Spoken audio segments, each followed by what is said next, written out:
नमस्ते, प्रणाम सभी को। और आज हम दशा एप्लीकेशन यानी कि दशा पे जो रूल्स और हमने पढ़े हैं प्रिंसिपल, उनको कैसे अप्लाई करना है कुंडली में वो देखेंगे। और आज जो हम देखेंगे, पिछली बार हमने विवाह देखा था।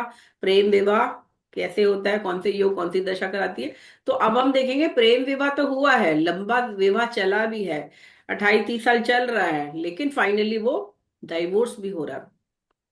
तो ये भी बड़ा एक इंपॉर्टेंट एस्पेक्ट है कि एक एक रिलेशनशिप खत्म हो रही है ना। तो ये रोल कैसे आएगा, कौन से ग्रह दिखा रहे हैं, कौन से दशा दे रही है, और फाइनली ट्रांसिट तो है ही जब फाइनल डाइवोर्स होता है। तो आज जो हम कुंडली डिस्कस कर रहे हैं वो है बिल गेट जी की कुंडली। बिल गेट्स जो कि टाइकून है, business tycoon, one of the richest person, top 10 richest person जो दुनिया के हैं उसमें इनका नाम आता है। हजारों करोड़ की इनकी प्रॉपर्टी है, एसेट्स हैं। और ऑब्वियसली एक बड़ा एम्पायर चलाते हैं, हजारों लोगों को इन्होंने एम्प्लॉयमेंट दिया है, सैलरी देते हैं। इनका प्रेम विवाह हुआ था, काफी सालों का अफेयर चला, इनकी जो वाइफ थी। लेकिन शादी के, टोटल शादी और अगर इनका रिलेशनशिप मिला लो अफेयर का समय भी, तो टोटल 34 ईयर्स की रिलेशनशिप के बाद 2021 में इन्होंने डाइवोर्स ले लिया। इनकी दो बेटियां और एक बेटा है। और इनका जन्म हुआ है 28 अक्टूबर 1955। हम लोग देखेंगे कैसे दशा कब इनको डाइवोर्स दे रही है, अपन हम आज इस पे हम फोकस करेंगे। तो पहले तो आप लोग दोनों में से आप लोग बताओ कि प्रेम विवाह, क्योंकि मैंने लास्ट क्लास में आपको पढ़ा दिया है कि प्रेम विवाह कब होता है, कौन से योग से होता है, कौन सी दशा में होता है।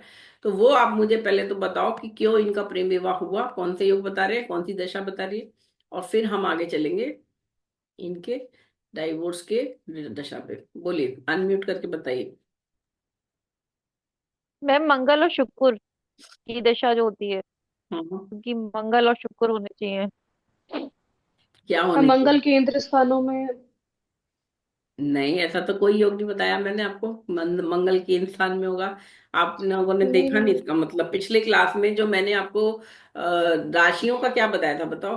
प्रेम प्रेम संबंध, प्रेम विवाह के कौन सी राशियां होनी मैम चाहिए? आपने मैम, 7th से नवम भाव देखेंगे, एक लगन से पंचम पंचम राशि से मैम अफेयर देखे जाएंगे।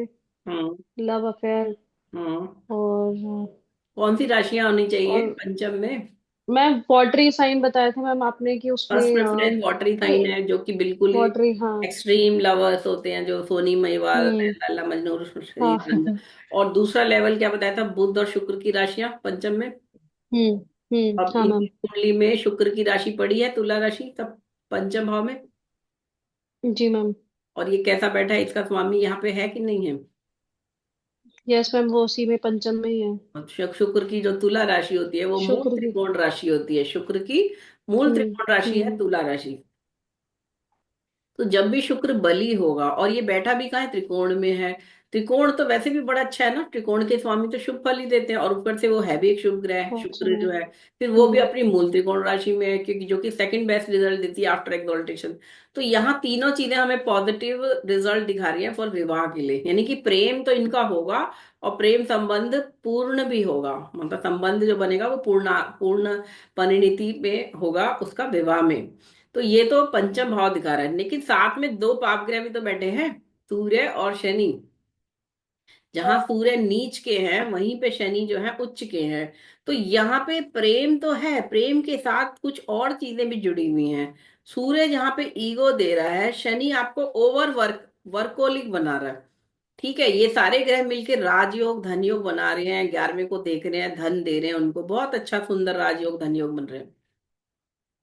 लेकिन प्रेम के लिए अगर आपको किसी के साथ प्रेम संबंध लंबा चलाना है, ठीक है, ठीक है, 28-23-34 साल इनका विवाह चला, लेकिन एक लेवल के बाद कहीं ना कहीं कुछ जो ग्रीवेंसेस, चाहे वो काम को लेके हो, चाहे वो ईगो को लेके हो, वो चल रहे हैं, चल रहे हैं, चल रहे हैं। लेकिन फाइनली कब फाइनल रिजल्ट आएगा, जब ऐसी कोई दशा लग जाएगी, जब वो अनबियरेबल हो गई चीजें। अब प्रेम तो खत्म ही हो गया, ऑलमोस्ट कहना चाहिए कि लव जो है वो,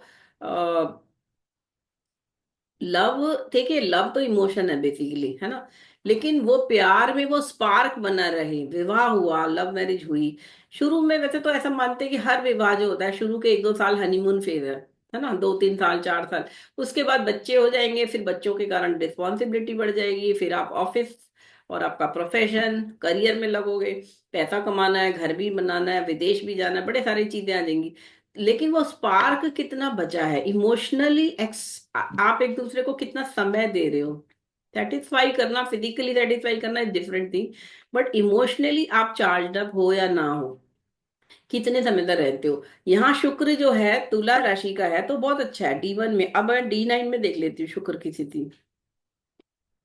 अब देखो यहाँ D9 से स्थिति क्लियर हो रही है। मैंने आपको हमेशा बोला है कि D1 तो प्रॉमिस है जो हम लेके आए हैं, D9 फाइनली उसकी सोल है, जो हमारा शरीर है अगर लगन कुंडली, तो सोल या आत्मा जो है वो नवांश कुंडली दे रही है। तो नवांश कुंडली में शुक्र जो हो गया है, मिथुन राशि में आ गया है, मंगल और शनि के साथ बैठा है यहाँ पे।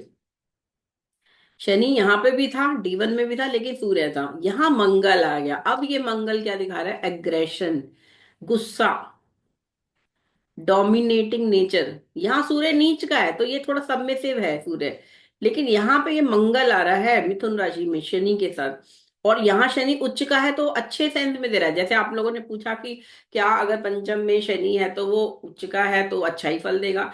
हर ग्रह ब्रह्मा विष्णु महेश बनता है, हर ग्रह क्रिएटिविटी भी देगा आपको, डिस्ट्रक्शन भी देगा, इवन जुपिटर भी डिस्ट्रक्शन दे सकता है। लेकिन वो कब देगा, जब वो उस समय नवांश में तो योग देखने हैं हमें, फिर उस पे गोचर कौन से ग्रहों का हो रहा है। अगर सपोज कोई मेलेफिक प्लेनेट का गोचर शुभ ग्रह के ऊपर होता है तो वो तो उसको पीड़ा देता है ना, उस ग्रह को।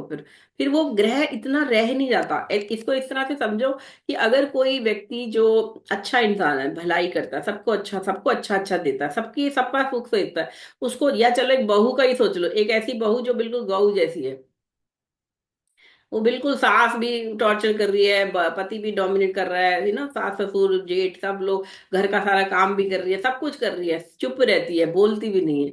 लेकिन कब तक वो चुप रहेगी।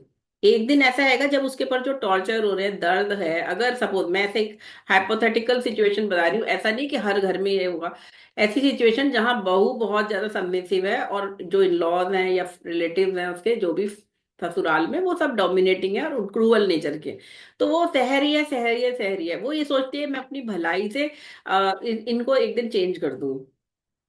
लेकिन जब काफी साल हो जाते हैं, कई साल हो गए, और उसने देखा हर वक्त उसके साथ हुआ, कोई इसको समझा नहीं, किसी ने समझा नहीं, उसकी भलाई का कोई वैल्यू नहीं, फाइनली उसका दर्द भी जो लेवल है ना वो क्रॉस कर गया। तब वो ऐसी कोई दशा आएगी जब वो एकदम से विस्फोट होगा उस रिलेशनशिप में। और तब वो क्या होगा, वो फिर उसको घर छोड़ने के अतिरिक्त कोई कोई ऑप्शन नहीं रह जाएगा। और ऐसे में भी इतनी, एवन ऐसी मैरिजेस भी हमने देखी जहाँ पे वो मर्डर तक चले गए, मर्डर भी कर दिया। वही व्यक्ति जो लगता नहीं था कि ये कभी किसी को उल्टा जवाब भी देगा, क्योंकि गाय भी जो है, अगर वो कहते हैं ना, गाय भी सींग मार देती है फाइनली, जबकि वो गाय को ऐसा माना गया कि वो बहुत ऐसा जीव है कि वो किसी को कुछ नहीं कहती। लेकिन कभी कभी गाय भी सींग मारती है, कभी कभी गाय भी आपको हर्ट कर सकती है, क्योंकि वो फाइनली वो उस लेवल पे आ गया, वो पीड़ा जो थी वो बहुत एक्सट्रीम चला गया। तो यहाँ पे जो मैम शुक्र है। हाँ बोलो। जो मैम आप नमांश में बता रहे थे कि हम्म। मंगल शनि और वीनस, तो हम्म। मैम इस पे राहु की भी तो पंचम दृष्टि आ रही है यहाँ पे, तो मैम वो देखी जाएगी या उसको छाया ग्रह देखो ही मैंने मानेंगे हम हमेशा उसमें? बोला है, राहु केतु को हम पहले तो ग्रह मानते ही नहीं है, वो छाया ग्रह है, और हम लोग हाँ हाँ पंचमी और हाँ नौवीं हाँ। दृष्टि नहीं लेते हैं राहु केतु की, पहली बात याद रखो। पंचम, अच्छा। कहीं भी ठीक है। किसी भी लेकिन ज्योतिष के क्लासिक में दृष्टि नहीं लिखी है शनि की, राहु की। ये सब लोगों ने अच्छा। देखो, आधी आधी दृष्टियां होती हैं, बनती हाई दृष्टि भी होती है, वो सब ठीक है। मैं पूर्ण दृष्टि से, हम लोग कुंडली देख रहे हैं, अभी हम पूर्ण दृष्टियां देख रहे हैं, और राहु केतु को हम पूर्ण दृष्टि नहीं देते, सिर्फ आपकी सप्तम दृष्टि है। तो यहाँ हम शनि राहु को यहाँ नहीं ले रहे इसकी पंचम, सिर्फ आप इस शुक्र पे, ये जो मंगल शनि का प्रभाव है नवांश में, ये अपने आप में बहुत ज्यादा नेगेटिव दे रहा है। और दूसरे, ये कहाँ बन रहा है, मिथुन राशि में बन रहा है। मिथुन राशि मिथुन राशि है। में। मिथुन राशि क्या हो गई, यहाँ तो तुला में था, शुक्र स्ट्रांग था ये, यहाँ ये हम्म। मिथुन राशि में जब आ गया ना, तो मिथुन राशि क्या कर रही है, मिथुन राशि होती है डुअलिटी की, पहले तो डुअल साइन है। दूसरे ये क्या कर रही है, एयर कैसल्स बनाते हैं ना, ख्याली पुलाव बना रहे हैं, दिमाग में चल रहा है हर चीज, दिमाग में प्ले क्या क्या सोच रहा है इंसान पता भी नहीं चलेगा आपको। और यहाँ पे ये साथ में मंगल शनि के साथ बैठ गया, तो ये जो डाइवोर्स हुआ है ना, वो ऐसा नहीं कि ये 2021 में हुआ है तो अभी का है। ये डिसीजन हो सकता है 10 साल पुराना हो उनका, 10-15 साल और पुराना। लेकिन उन्होंने वो हिम्मत या कहना चाहिए इतना बड़ा डिसीजन लेना, डाइवोर्स लेना नहीं सोचा। लेकिन फाइनली मिथुन राशि ने प्लानिंग व्लानिंग सब हो गई, फाइनली छोड़ना है, ऐसे छोड़ना है, बच्चे बड़े हो जाएं, चलो अब बच्चे बड़े हो गए, 2 बेटियां 1 बेटा है, अब वो सेटल हो गए, अच्छा चलो एम्पायर बन गया। और ऑब्वियसली थोड़ा सा समय भी देता है, हर पार्टनर दूसरे पार्टनर को समय देता है कि शायद अब वो थोड़ा अपने को चेंज कर ले, है ना, क्योंकि समय के साथ बदलती भी हैं और दशाएं भी बदलती हैं। लेकिन एक लेवल के बाद दोनों अपनी लाइफ में इतने बिजी हैं कि दोनों एक दूसरे को बियर भी नहीं कर सकते अब। एक सेम रूम में सेम बेड पे सोना भी अनबेरेबल है। और यह हो सकता है कि वो साथ रहते भी हो तो हस्बैंड वाइफ रिलेशनशिप तो खत्म ही हो चुकी हो, पहले ही खत्म हो चुकी हो, बस लीगली उन्होंने डाइवोर्स नहीं लिया था। जो कहते हैं ना कि मैरिटल हैप्पीनेस जो है, वो किसी को क्या पता घर में बेडरूम के अंदर हस्बैंड वाइफ में क्या रिलेशनशिप है। क्या पता वो सिंपल एज ए एनिमीज रह रहे हैं, एक ही बेडरूम में, एक ही छत के नीचे लड़ते भी है, बाहर वालों को क्या पता क्या हो रहा है।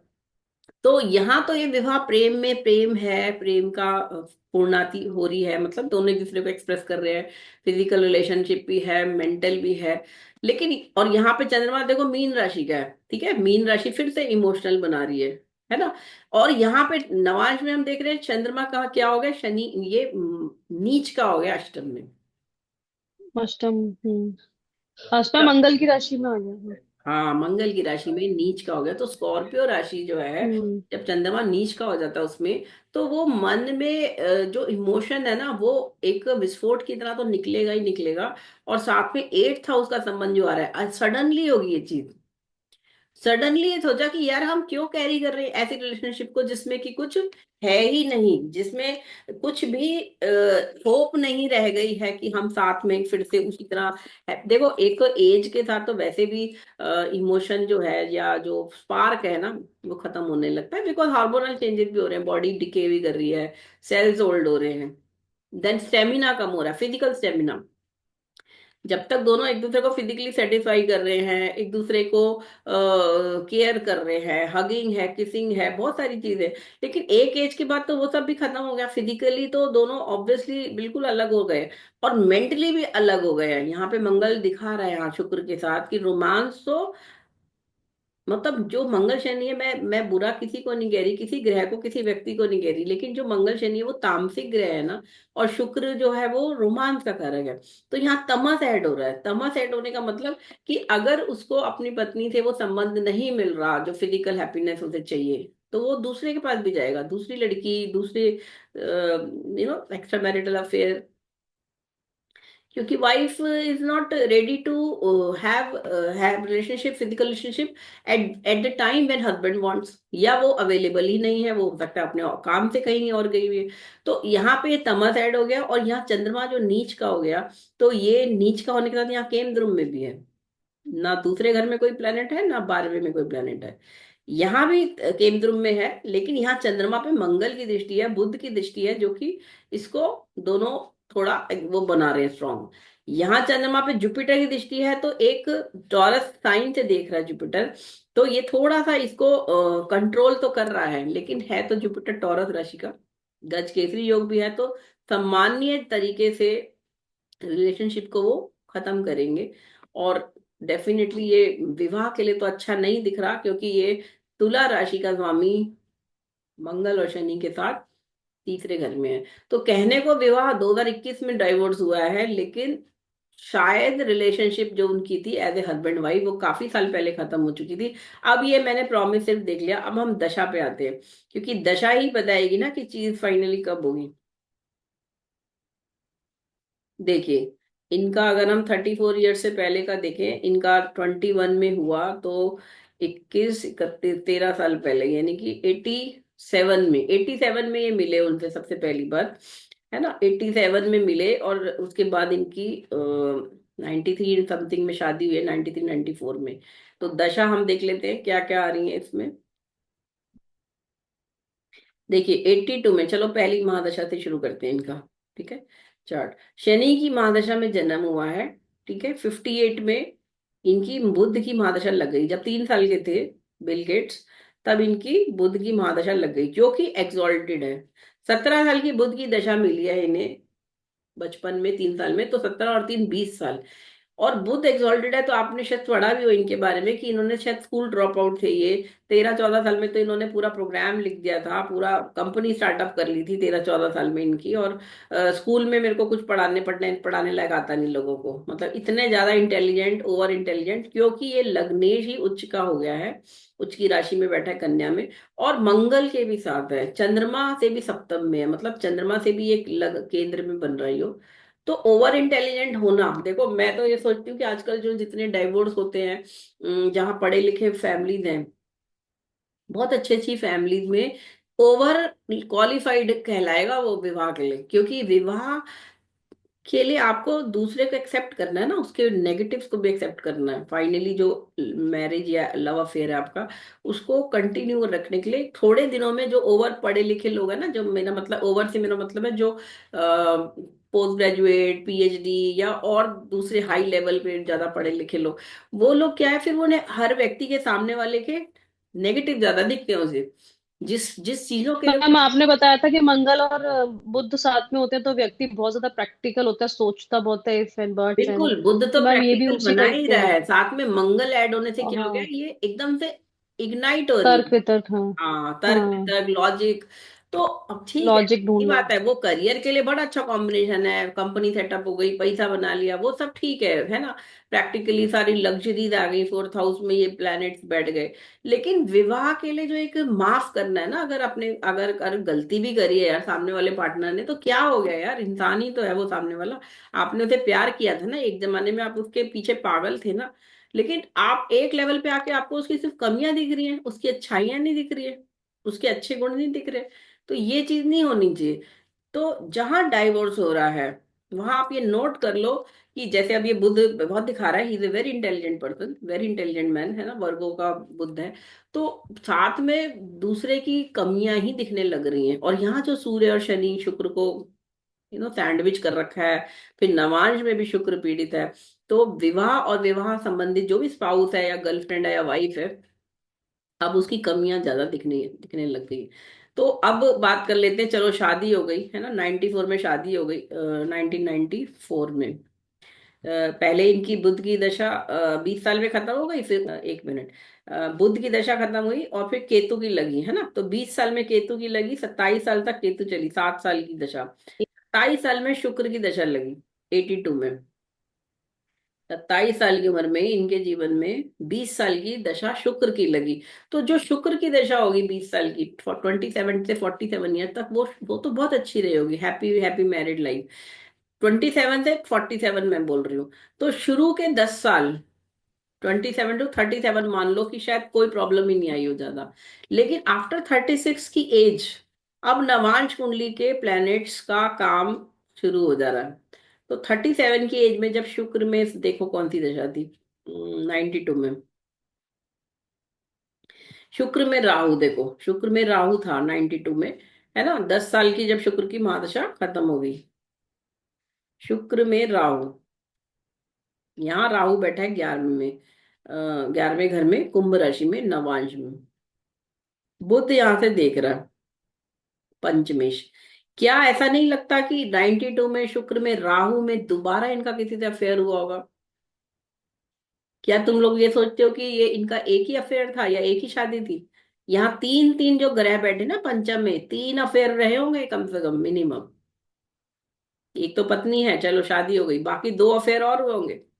मल्टीपल अफेयर्स का कॉम्बिनेशन है ये, यहाँ पे पंचम में, और यहाँ नवांश में भी मंगल शनि का आना, शुक्र राहु में एक अफेयर, पहला अफेयर, पहला एक्स्ट्रा मैरिटल अफेयर तो हो गया होगा 92 में।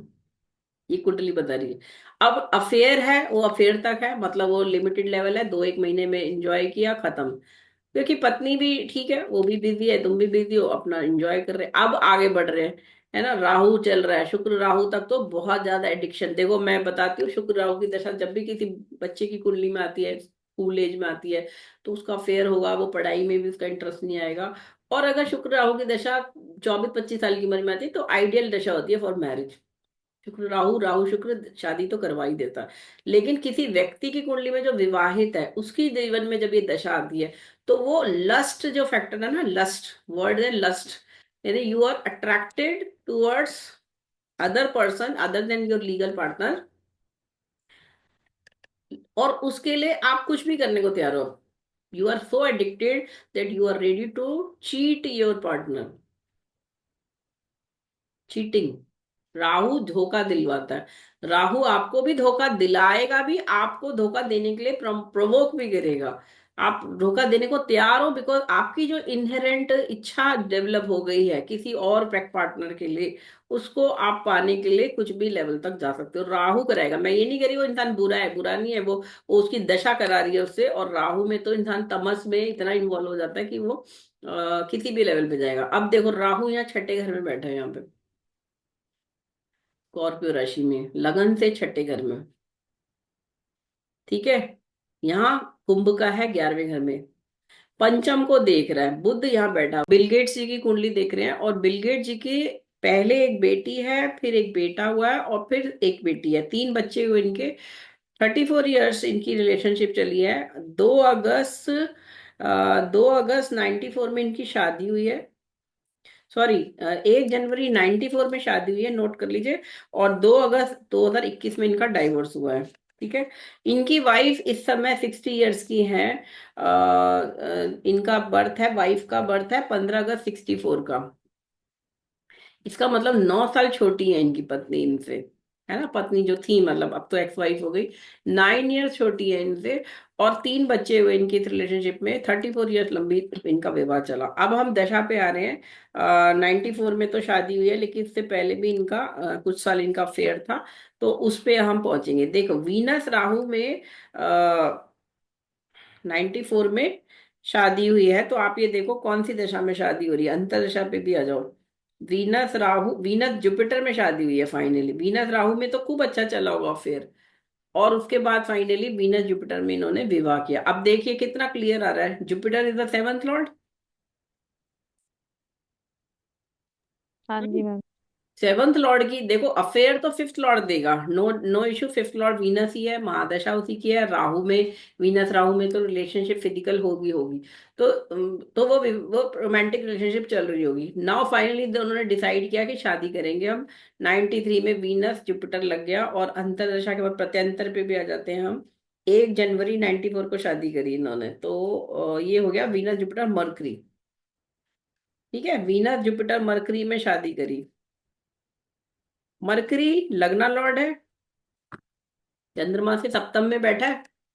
जब भी किसी दशा का रिजल्ट जैसे विवाह देखना है, तो वो लगन से सप्तम में होगा, या लगन से सप्तमेश होगा, चंद्रमा से सप्तम होगा, या चंद्रमा से सप्तमेश होगा, शुक्र के साथ बैठा होगा, या शुक्र से सप्तमेश हो सकता है।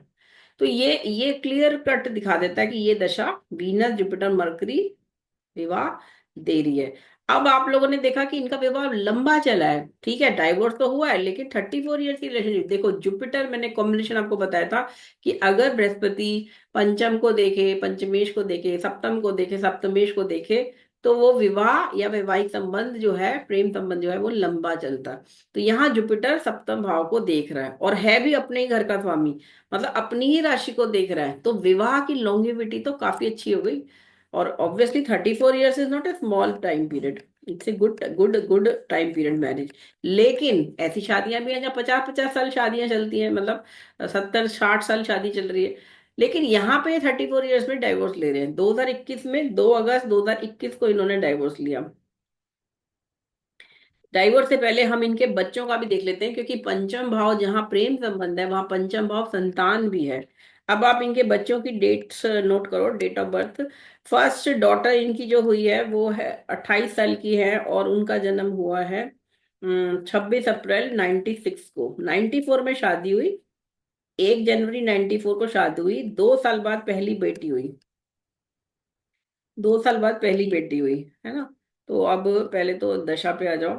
94 में शादी हो गई, 96 में, अप्रैल 96 में बेटी हुई है वीनस सैटर्न में। वीनस जुपिटर में शादी हुई, ये सब लिख लो, आप नोट करो, समझने के लिए आपको क्लियरिटी आएगी इससे। वीनस सैटर्न में बेटी हुई है। अब आप बताओ सैटर्न कहाँ बैठा है, चाइल्ड देगा नहीं देगा? और पहला चाइल्ड डॉटर होगी, ये कैसे दे रहा है ये भी बताओ मुझे, क्या लग रहा है आपको? मैम सैटर्न शनि तो मैम लड़की देता है। गर्ल बिल्कुल चाइल्ड है मैम बिल्कुल। एक तो। शनि का प्रभाव पंचम में होना, और यहाँ पे ठीक है शुक्र है सूर्य है, तो बेटा भी होगा, एक बेटी और भी हो सकती है, देखो क्लियरली दिख रहा है, दो बेटियां एक बेटा। क्योंकि एक तो, लेकिन इन सब में सबसे बली कौन सा है? पहले बेटा क्यों नहीं हुआ, बेटी क्यों हुई? क्योंकि यहाँ शनि उच्च का बैठा। मैम हाँ मैम, और फिर मैम वीनस भी है अपनी वीनस राशि है का। तो वो फीमेल को दिखा रहा ना, डॉटर। एक तो ये फीमेल हम्म। है, लेकिन सूर्य भी दे सकता था, लेकिन अगर यहाँ सूर्य नीच का ना होता, तब जाके ये सूर्य, अगर यहाँ सपोज करो मेष राशि होती, सूर्य एग्जॉल्टेड, तो फिर बेटा होता पहला फिर, है ना? सूर्य शनि नीच का हो जाता है यहाँ पे फिर। तो अब इन तीन ग्रह जब एक राशि में बैठ जाते हैं, तो आपको ये देखना है इनमें से बली कौन सा है, कौन सा ग्रह अपना रोल सबसे पहले प्ले करेगा। तो यहाँ बिल्कुल क्लियर इनकी कुंडली में दिख रहा है कि पहली संतान तो पुत्री होगी, बाद में एक पुत्र भी होगा, एक पुत्री और भी हो सकती है, लेकिन पहली संतान तो पुत्री होगी, क्योंकि शनि जो है वो एक तो फीमेल चाइल्ड देते हैं, और फिर वो एग्जॉल्टेड है तो देंगे जरूर। पहली बात तो ये भी है, देंगे भी नहीं देंगे चाइल्ड, तो यहाँ दिख रहा है कि देंगे तो जरूर, क्योंकि पंचमेश पंचम में है। जुपिटर जो कारक है संतान का, वो भी सिंह राशि का है, पीड़ित नहीं है। भाव भावेश कारक का प्रिंसिपल लगाते हैं हम हमेशा, जब भी कोई चीज को देखना है कि ये होगी नहीं होगी। तो भाव क्या है, पंचम भाव काफी स्ट्रांग है। तीन तीन प्लैनेट बैठ गए हैं, जिसमें से एक तो उसी घर का स्वामी है शुक्र, फिर एक उच्च का घर है बैठ गया शनि, और सूर्य जो है वो यहाँ से तीसरे घर मतलब 11वें घर के स्वामी है। पंचम भाव से सूर्य कौन से घर के स्वामी है, 11वें घर के। यानी गेन देगा, इस घर का गेन जो है वो ये सूर्य दे रहा है। लेकिन सूर्य नीच का होने से क्या कर रहा है, वो देर से देगा, मेल चाइल्ड देगा लेकिन देर से देगा। तो पहली संतान डॉटर हुई। दूसरी संतान के लिए जनरली अगर हमें प्रॉमिस देखना है तो सेवंथ हाउस को देखते हैं, तो यहाँ पे ऑड साइन आ गया। ठीक है, ये भी दिखाता है, देखो दो बेटियां एक बेटा हुआ है, पहले बेटी हुई है फिर बेटा हुआ है फिर एक बेटी हुई है। तो सेकंड चाइल्ड फिर से डॉटर क्यों नहीं हुई? शनि यहाँ देख रहा है ना इसको, शनि भी तो देख रहा है यहाँ सप्तम भाव को, क्योंकि हाँ जी मैम। जुपिटर भी देख रहा है यहाँ पे, मैम जुपिटर, हाँ गुरु देख रहा है ना बृहस्पति को, गुरु इसलिए। देख रहा है, मंगल गुरु की भी दृष्टि है। मंगल की भी दृष्टि है, गुरु कोदंड राशि है उसकी। तो दो मेल प्लेनेट, जुपिटर मार्स क्या है, मेल प्लेनेट है। सैटर्न क्या है, फीमेल प्लेनेट, फीमेल चाइल्ड देगा। तो दो पुरुष प्लैनेट्स का प्रभाव और एक स्त्री ग्रह का प्रभाव आ रहा है, तो दोनों में से कौन डोमिनेटिंग हुआ, मेल का ही तो हुआ डोमिनेटिंग। तो दूसरा चाइल्ड क्या हो गया, हम्म। बेटा हो गया। सेकंड चाइल्ड इनका हुआ है, सन पैदा हुआ है, डेट लिख लो आप चाहे तो। सन रोरी, पहली बेटी का नाम था जेनिफर, 28 साल के जो, फिर रोरी जॉन हुआ 26 अप्रैल 90, सॉरी ये है 23 मई 99, यानी कि 3 साल की पहली बेटी हो गई। तब इनका 23 मई 99 में दशा देखो, शुक्र में बुध आ गया जब, शुक्र में जुपिटर में शादी हुई, शुक्र में शनि में पहली पुत्री हुई, शुक्र में बुध में बेटा हुआ। अब देखो मरकरी का देखो कितना अच्छा दिख रहा है, बेटा कैसे होगा, एक तो एग्जॉल्टेड है, लग्नेश की दशा है, मंगल के साथ बैठा हुआ है, चतुर्थ भाव में बैठा हुआ है लगन से, चंद्रमा से सप्तम में बैठा हुआ है। कितना बली हो गया ये बुध। अगर ये मंगल के साथ नहीं होता तो शायद बेटा ना होता, बेटी ही होती फिर से। एक तो सेवंथ हाउस पे प्रॉमिस हमने देख लिया, जुपिटर है, शनि है, ये सब दे जो है। साथ में जो दशा नाथ है, कौन सी दशा देगी, देगा बेटा, लेकिन वो दशा कौन सी देगी, तो यहाँ क्या दिखा रहा है, बुध जब लगा तो बुध भी सुख के घर का स्वामी उच्च का हो गया है, और मंगल के साथ बैठा है, चंद्रमा से भी सप्तम में है, केंद्र में है, तो ये बढ़िया दिख रहा है। अभी मैं D1 देख रही हूँ, D7 पे भी आएंगे हम, D9 में भी देखेंगे इसको, पहले हम D1 में देख लेते हैं सारा। हम्म। तो बेटा हो गया। अब तीसरे चाइल्ड पे आ जाओ, तीसरी चाइल्ड इनकी हुई है 14 सितंबर 2002, बेटी हुई है। यानी जब 14 सितंबर 2002 में दशा थी सूर्य की महादशा। अब देखो कितना अच्छा आया, सूर्य जो नीच का है वो डॉटर दे रहा है, सूर्य में इतना बल ही नहीं है कि वो पुत्र दे पाए, मेल प्लैनेट होते हुए भी उसकी दशा में बेटी ही पैदा हो रही है, क्योंकि एक तो वो नीच का है, फिर वो एक शुक्र के साथ है जो कि उसको फीमेल चाइल्ड दिखा रहा है, और शनि भी उच्च का है तो फीमेल चाइल्ड देगा। तो ये दोनों का इन्फ्लुएंस सूर्य पे आ गया, और इनकी बिटिया हुई है तीसरा चाइल्ड 14 सितंबर 2002 को। सॉरी ये दिसंबर से लगी है दशा, तो ये आगे शुक्र में केतु में हुआ है, शुक्र केतु, September 2002, मैम शुक्र तीसरा केतु चाइल्ड नवी शनि। नवे हाउस से देखते हैं। शुक्र, हाँ हाँ, तीसरा चाइल्ड फिर नवम भाव से देखेंगे। तो शुक्र केतु में हुआ है, बेटी कब हुई है? शुक्र केतु शनि में, शुक्र केतु शनि लिखो। शुक्र केतु शनि, अगर सूर्य में भी होता तो भी बेटी होती, लेकिन अभी हम देख रहे हैं कि थर्ड चाइल्ड जो हुआ है शुक्र केतु शनि, तीसरा लेवल क्या है? शनि। तो शनि तो फिर से वही बेटी दे रहा है, शुक्र तो है वाटरी प्लैनेट, केतु कहाँ पे है? देखो केतु 12वें घर में बैठा हुआ। क्या इसे कोई शुभ ग्रह या कुछ और कोई ग्रह दिख रहा है? कोई भी ग्रह नहीं दिख रहा। केतु किस राशि में है? इवन साइन में है। अब ये भी डॉटर इसीलिए फाइनली दिख रहा है क्योंकि एक तो इवन साइन में है, और फिर कोई और ग्रह नहीं दिख रहा, 12वें घर में गया लगन से। ठीक है, तो यहाँ पे फिर डॉटर क्या हो गई? शुक्र केतु में हो गई। अब ये शुक्र ने मैम पंचम। नवम हाउस में भी तो शनि की राशि है। नवम हाउस में शनि की राशि है। ये हाँ, भी ये एक तो कारण ये हो तो मैं सकता है। दशा का बता रही हूँ, प्रॉमिस कैसे देखेंगे थर्ड चाइल्ड, ये देखो। अब यहाँ पे जुपिटर की भी दृष्टि है नवम भाव पे, कुंभ का है। कुंभ पे जुपिटर है, तो ये मेल मेल दे सकता था यहाँ तीसरा चाइल्ड, है ना? लेकिन मेल देने के लिए दशा भी तो उससे संबंधित आनी है ना। तो अब दशा क्या लग रही है? 2001 में, 2001 में शुक्र केतु लग गया। मान लो अगर इन्होंने इससे पहले प्लान किया होता ये, है ना, केतु से पहले अगर थर्ड चाइल्ड प्लान किया होता, अब ये बात देखो इसमें, थर्ड चाइल्ड बेटा भी हो सकता था अगर दशा 99 में हुआ बेटा, पहले सेकंड जो चाइल्ड था, अगर ये 2000 में ट्राई करते, यानी शुक्र बुध होता, तब ये बेटा एक और हो सकता था, तीसरा चाइल्ड फिर बेटा हो जाता। लेकिन यहाँ पे इन्होंने प्लानिंग ही बाद में करी है। सितंबर 2002 में हुआ है, तो शुक्र केतु। अच्छा, अब ये और याद रखिए, दशा में मैंने शायद बताया भी होगा आपको प्रिंसिपल, कि जब भी कोई महादशा खत्म होनी है और दूसरी महादशा शुरू होने वाली है, तो जो लास्ट अंतर्दशा होती है या पहली महादशा के अंदर जो पहली अंतर्दशा होती है, वो दोनों दशाएं क्या कहलाती है? छिद्र दशा। ये शुक्र केतु क्या है? छिद्र दशा है। सूर्य सूर्य क्या है? छिद्र दशा है। मतलब महादशा के अंदर जो अंतिम अंतर्दशा है और दूसरी महादशा के अंदर पहली अंतर्दशा जो है, ये छिद्र दशाएं कहलाती है। छिद्र दशा का मतलब होता है कि अब ट्रांजिशन फेज है, लाइफ चेंज होने वाली है कंप्लीटली। तो अभी तक तो ये तीसरा बच्चा भी इन्होंने प्लान कर लिया। देखो, चाहे तो वो चार चार बच्चे भी कर सकते थे, पांच भी कर सकते थे। डोनाल्ड ट्रम्प जी के तो पांच बच्चे हैं, पांच या छह बच्चे उनके, है ना, जो इलेक्टेड प्रेसिडेंट है अमेरिका के। लेकिन इन्होंने तीन बच्चे के बाद इन्होंने कहा अब मुझे और बच्चे नहीं चाहिए, फोर्थ चाइल्ड नहीं प्लान किया, और जो भी प्लान किया वो इसी में किया, वीनस की महादशा में, जो कि फिफ्थ लॉर्ड है। क्लियरली आ रहा है फिफ्थ लॉर्ड। प्रेम भी है, बच्चे भी हैं, प्रोजनी भी बढ़ रही है, परिवार बढ़ रहा है, एक्सपेंशन हो रहा है, बड़ा हो रहा है परिवार। लेकिन जैसे ही शुक्र खत्म हो रहा है और ये सूर्य अपने फल दे रहा है, सूर्य जो है वो नीच का भी है, सेपरेटिव प्लेनेट कहलाता है सूर्य। सूर्य को माना गया है कि चाहे वो मैरिज के लिए तो खराब है ही, वैवाहिक संबंधों के लिए भी खराब है, मैरिज मतलब हैप्पीनेस, मैरिटल हैप्पीनेस के लिए खराब है, इवन सेपरेट कराता है, डाइवोर्स कराता है। लेकिन और चीजों के लिए, चाइल्ड भी नहीं वो चाहता है अब, क्योंकि अब फोकस किस में हो रहा है? अपने पर, अपनी ईगो पर, अपनी डोमिनेंस पर, अपने रूल पर, अपने एम्पायर पर। कि ठीक है यार, बहुत हो गया, अब बहुत हो गई, फैमिली वैमिली बन गई, अब ठीक है, इतना बहुत है, अब मुझे और नहीं चाहिए, अब मेरे को अपना एक्सपेंड करना है, अपना एम्पायर, अपना करियर, अपनी नेम फेम इज्जत, ये सब चीजें चाहिए। सूर्य क्या है? आते ईगो देगा। सूर्य की महादशा लगते ही ईगो बढ़ेगी साथ में, और गुस्सा भी बढ़ेगा, रूल बढ़ेगा। सूर्य तो राजा है ना, ग्रहों के राजा है। अब सामने वाले का दर्द भी नहीं समझ में आएगा, अब तो ये दिखेगा बस मैंने बोल दिया ये करना है तो ये करना है। छोटी सी दशा 6 साल की।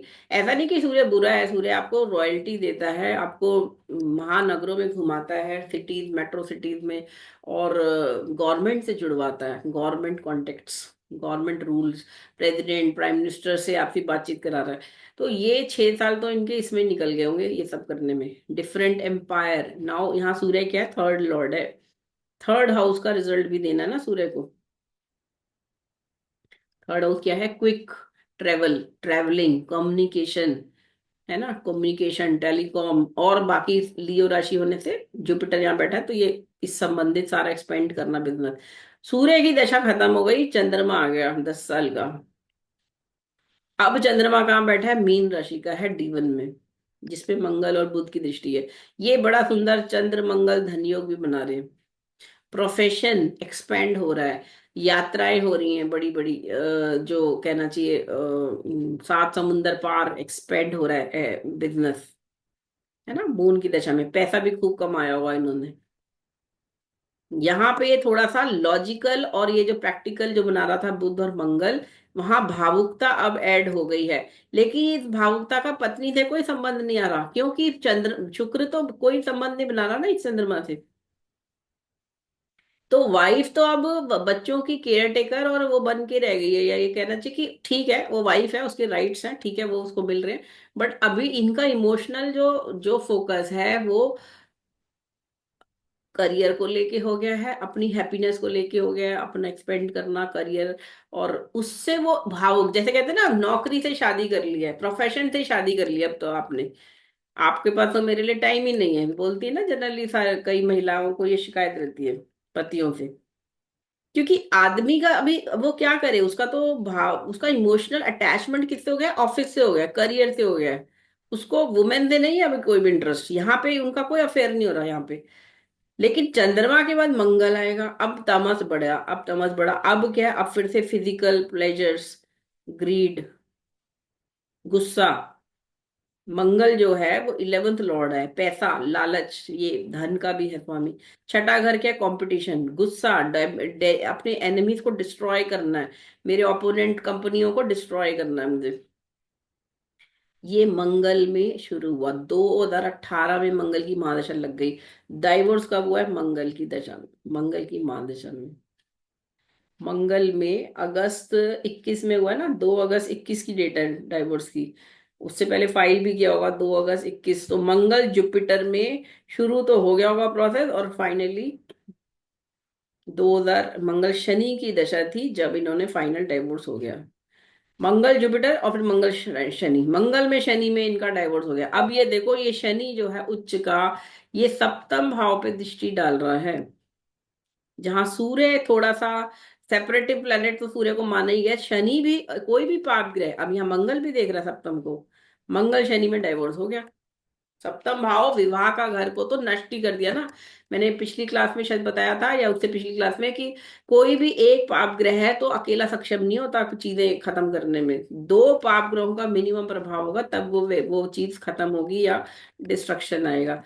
एक तो ग्रह दे ही रहा डिस्ट्रक्शन, लेकिन जब दो दो पाप ग्रह मिल गए तो विवाह को तो खंडित करना ही था, फाइनल सोच लिया ब्रेकअप लेना, भैया अब नहीं रह सकते साथ में, अब अलग अलग हो जाते हैं लीगली। और आपको पता है इनकी जो इनकी जो नेटवर्थ है, बिल गेट्स जी की 10 साढ़े 10 हजार करोड़ की इनकी नेटवर्थ है, और इनकी वाइफ की जो नेटवर्थ है वो इस समय 3 हजार करोड़ है। ये अप्रोक्सीमेट फिगर्स हैं, जो ऑब्वियसली हो सकता है ज्यादा हो, इन ब्लैक ब्लैक में देखेंगे तो हो सकता है ज्यादा हो, लेकिन स्टिल वाइफ के पास 3 हजार और इनके पास 10 हजार करोड़। अगर डिवीजन भी किया इन्होंने अपनी, बिल गेट्स मिलिंडा फाउंडेशन का, उसका भी परसेंटेज देखो ना, 30% वाइफ के पास है, 70-80% पति के पास है। क्योंकि हो सकता है कि जो इतने बड़े बड़े डिसीजंस होते हैं, हजारों करोड़ों की इन्वेस्टमेंट्स है, उसमें वाइफ का इंटरफेरेंस बढ़ रहा हो, या वाइफ कुछ कह रही हो, डिफरेंट ओपिनियन हो हस्बैंड वाइफ के बीच में।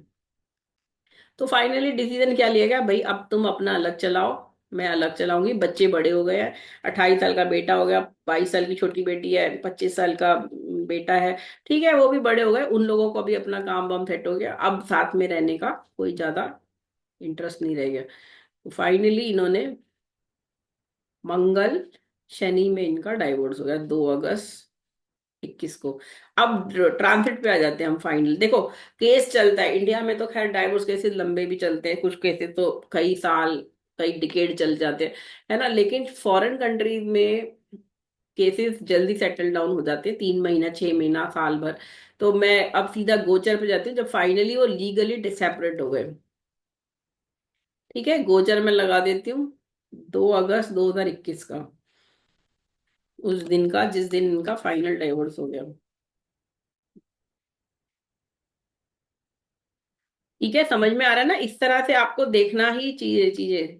ऐसा नहीं कि वो चीज एक दिन में हो जाती है, बीज तो पहले ही पड़ेंगे। बीज जो भी काम हो रहा है ना लाइफ में, वो सब चीजों, चाहे शादी हो चाहे डाइवोर्स हो, दोनों चीजों में आपके माइंड में पहले चीज आएगी, फिर धीरे धीरे उसकी तरफ इम्प्लीमेंटेशन होगा। वो ये बिल गेट्स जी का डाइवोर्स का ट्रांसलेट देख लेते हैं। ये तुला, इसको कर, मिथुन कर देती हूँ लगन, सेम लगन आप करो इसको।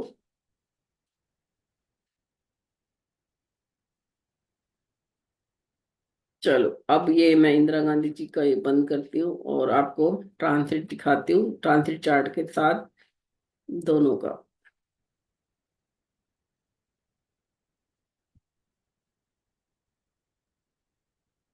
ये देखो, दिख रहा है आपको?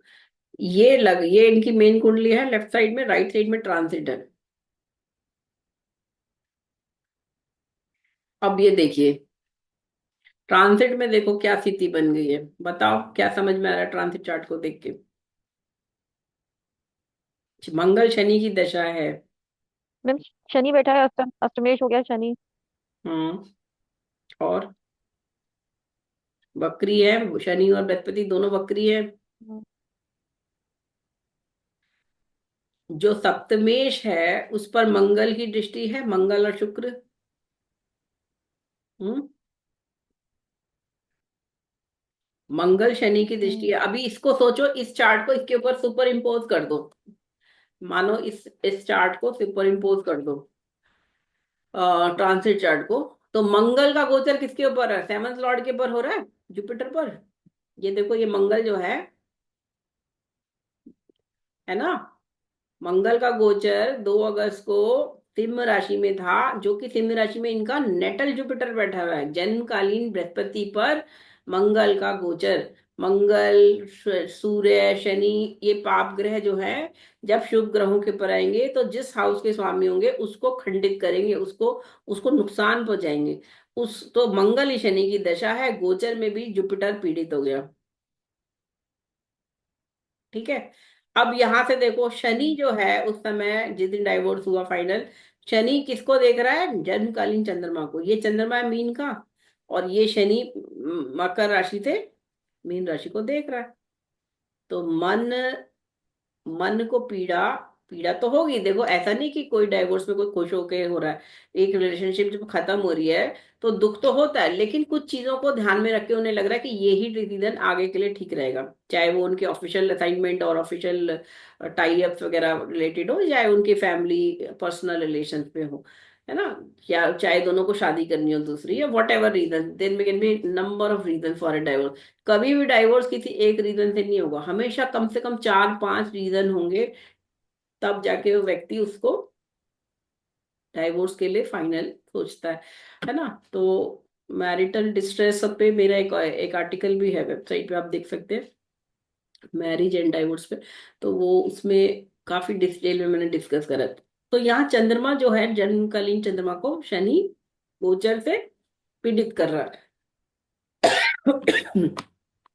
अब देखिए, राहु केतु एक्सिस किस पे आ गई? जन्मकालीन राहु के ऊपर केतु है, ये देखो, ये ट्रांजिटिंग केतु वृश्चिक में है, और वृश्चिक में ही हम्म। जन्मकालीन राहु बैठा हुआ। तो राहु केतु एक्सिस ने तो 2-6-12 एक्सिस को लॉस। देखो, 3,000 करोड़ अगर उनकी नेटवर्थ है मेलिंडा गेट की, तो कुछ चीजें इन्होंने एज चाहे वो एलिमनी हो या जो भी समझो, मुझे नहीं पता क्या इनके रहा होगा, बट ये एक तरह से एक तरह का लॉस तो है, एक्टिवेटेड है ये हाउस, 12th हाउस। और ये जो राहु केतु है, ये दोनों जन्मकालीन वाले एक्टिवेटेड हैं by transit Rahu Ketu, transiting Rahu Ketu.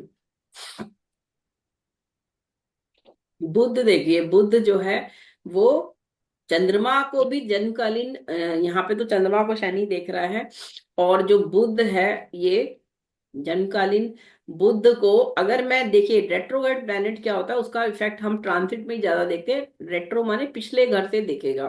तो शनि यहाँ रेट्रोग्रेड है, तो सप्तम भाव से ये शनि 10वीं दृष्टि से चतुर्थ भाव को देख रहा है, लगन से चतुर्थ को। और लगन से चतुर्थ में इनका क्या बैठा हुआ है?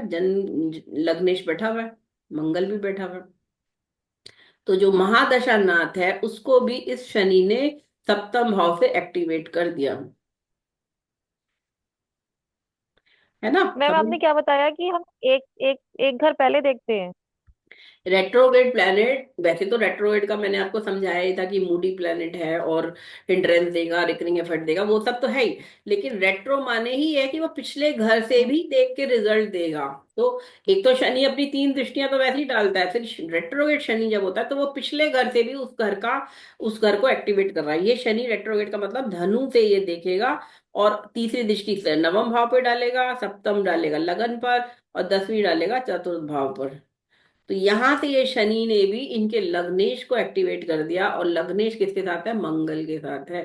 और ये बिल्कुल क्लियर दिखा, यहाँ से सप्तम से लगन को भी पीड़ा दे रहा है। शनि ने लगन को पीड़ा दी, लग्नेश को पीड़ा दी, महादशानाथ मंगल को पीड़ा दी शनि ने, ट्रांसिटिंग शनि ने। ठीक है, हम्म। समझ में आ रहा नहीं आ रहा? मैं तो बोलती जाऊंगी जल्दी जल्दी। चलिए। ये मैम बस वही कि शनि की ये दृष्टि पे हम कंफ्यूज हो गए अभी। नहीं नहीं, रेट्रो प्लैनेट हमेशा अपने पिछले घर से, अब जैसे ये जुपिटर भी है, ये उस दिन मकर में मतलब मकर से भी देगा ये फल, क्योंकि ये रेट्रो है जुपिटर भी।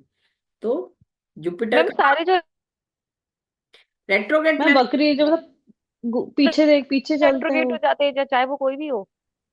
नहीं नहीं, सूर्य और चंद्रमा को छोड़ के बाकी ग्रह रेट्रोग्रेड होते हैं, सूर्य चंद्रमा नहीं होते कभी। हाँ हाँ। हाँ। ठीक है। और रेट्रो प्लैनेट हमेशा पिछले घर से भी फल देगा।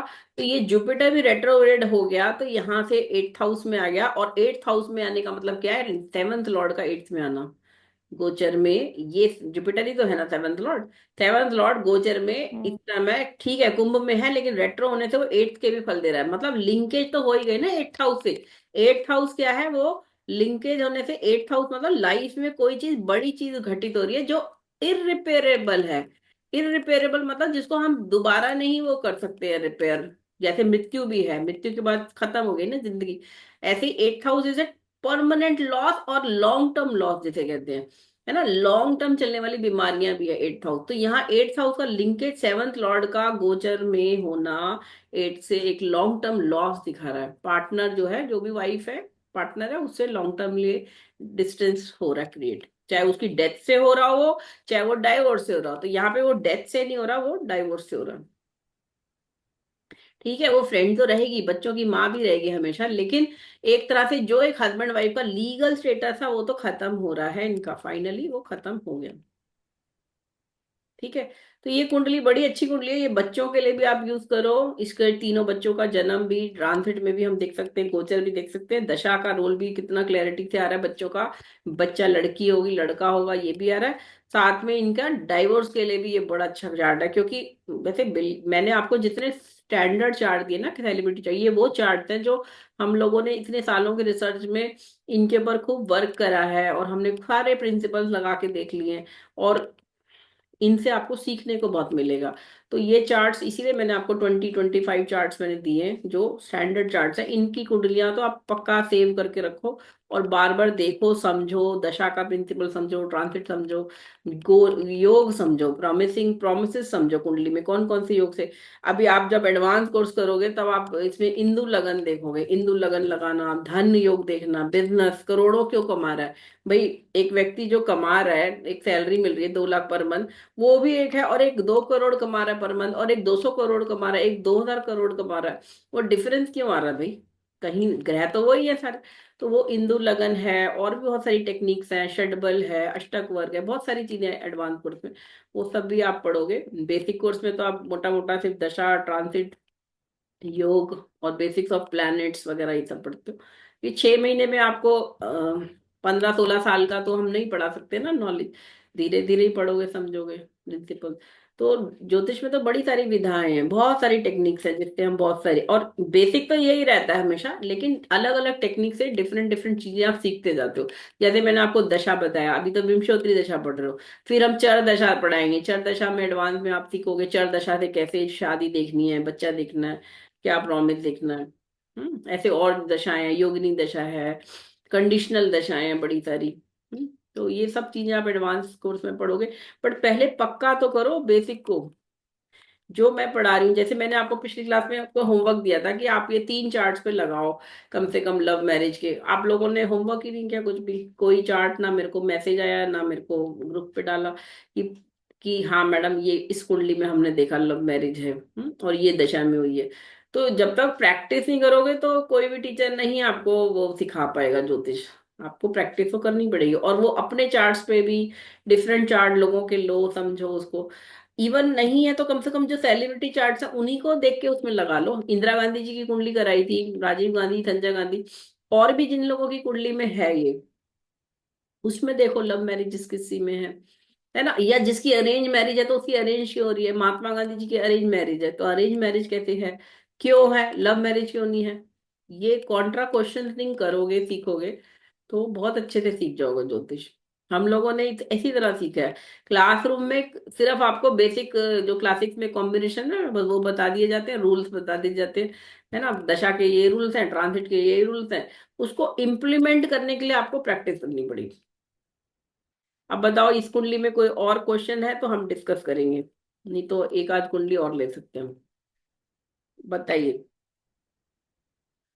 अभी है 8 मिनट है, 9 मिनट है, अपन इसको भी डिस्कस करते हैं। बोलिए।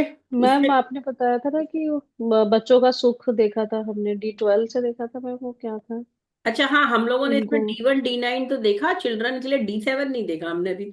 चलो D7 हाँ पे भी मैम, देख लेते D7। हैं, ठीक है। बिल गेट जी के तीनों बच्चे हुए हैं तो D7 पे भी आते हैं।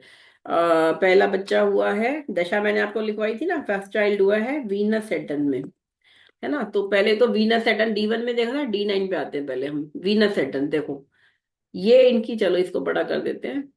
वीनस सेटर्न, वीनस, ठीक है, महादशा नाथ है ये, मंगल शनि के साथ बैठे हुए हैं।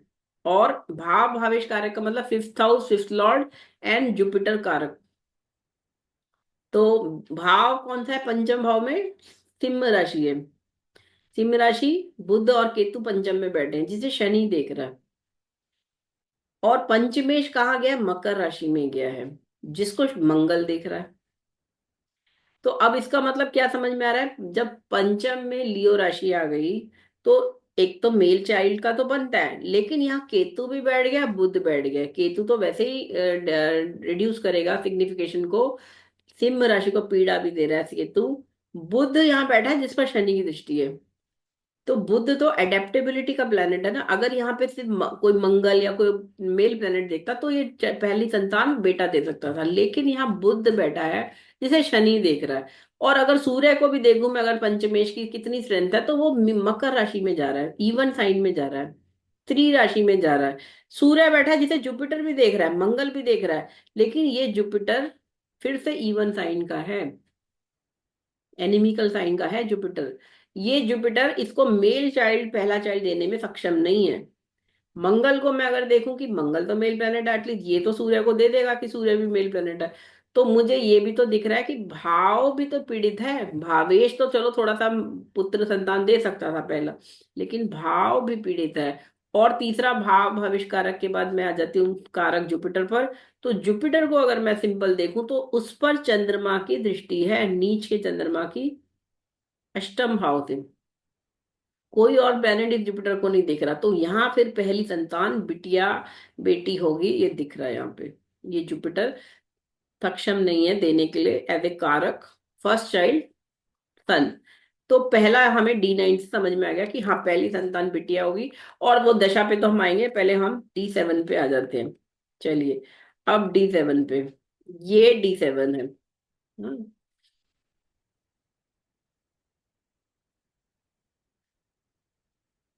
ये लीजिए D7 में वृश्चिक लगन की।